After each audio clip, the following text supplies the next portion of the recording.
With prices rising at their fastest pace in a generation, the Federal Reserve is ratcheting up its fight against inflation. On Wednesday, the Fed raised its benchmark interest rate by an additional 0.75 of a percentage point. This is the fourth time the central bank has raised rates this year. It follows an increase of the same size in June. Rate hikes at this pace and magnitude have not occurred since the late 1980s. Despite these fast and furious moves, the central bank has its work cut out for it. Its goal is to rein in inflation without kickstarting a recession. Fed Chair Jerome Powell and his colleagues are trying to do this by tackling demand. They are pushing up the cost of credit, what consumers and companies pay to borrow money, and they are trying to deal with a jobs market the Fed chair has called unsustainably hot, where wages are rising fast because many businesses are paying more to find workers. Although it will be difficult to achieve what economists call a soft landing for the economy, Powell sounded a confident note in recent testimony before Congress. We have both the tools we need and the resolve it will take to restore price stability on behalf of American families and businesses, Powell told the Senate Banking Committee last month.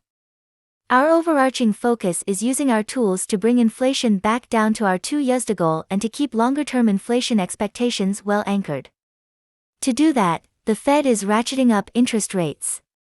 But this isn't a precise or painless process. As policymakers continue to raise rates, growth will slow further, and the unemployment rate, which is close to its pre-pandemic low, will rise. The Fed would like those adjustments to happen in a measured way, but that is easier said than done. In June, inflation rose by 9.1% from a year earlier, and the Fed is tackling a problem that is shaped by factors outside of its control.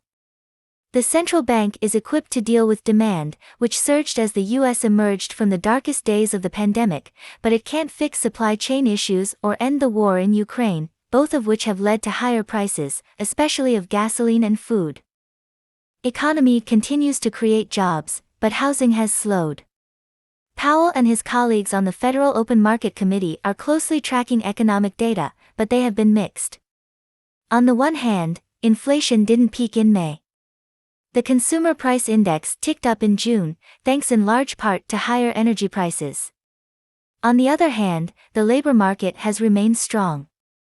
In June, it added 372,000 new jobs, more than Wall Street expected, which brought the total number of jobs added in the first half of the year to 2.7 million.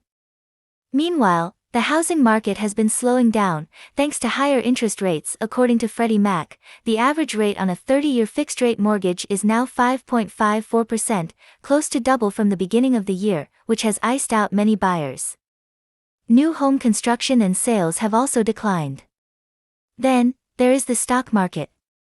This year, the broad-based S&P 500 is down about 17%, and the tech-heavy Nasdaq, which is in a bear market, has fallen by about 25%.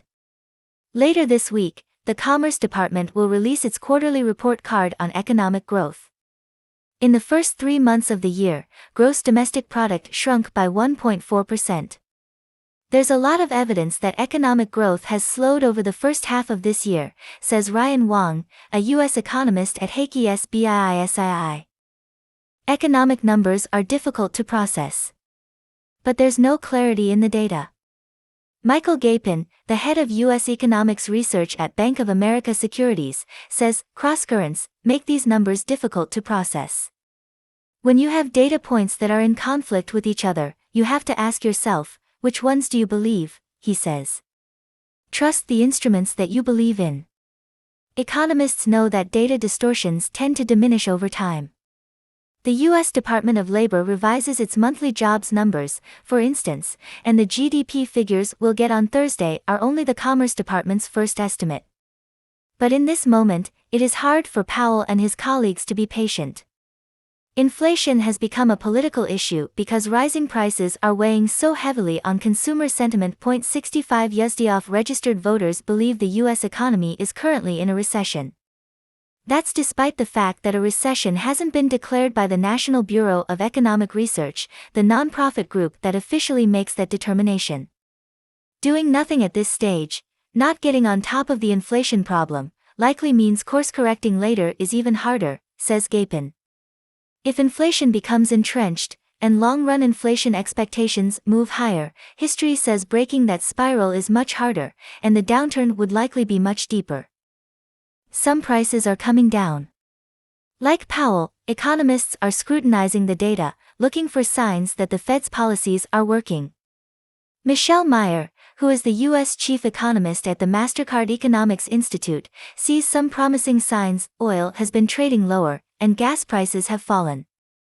According to AAA, the average price for a gallon of regular gas is $4.33, which is about 69 cents lower than its record high, set in June.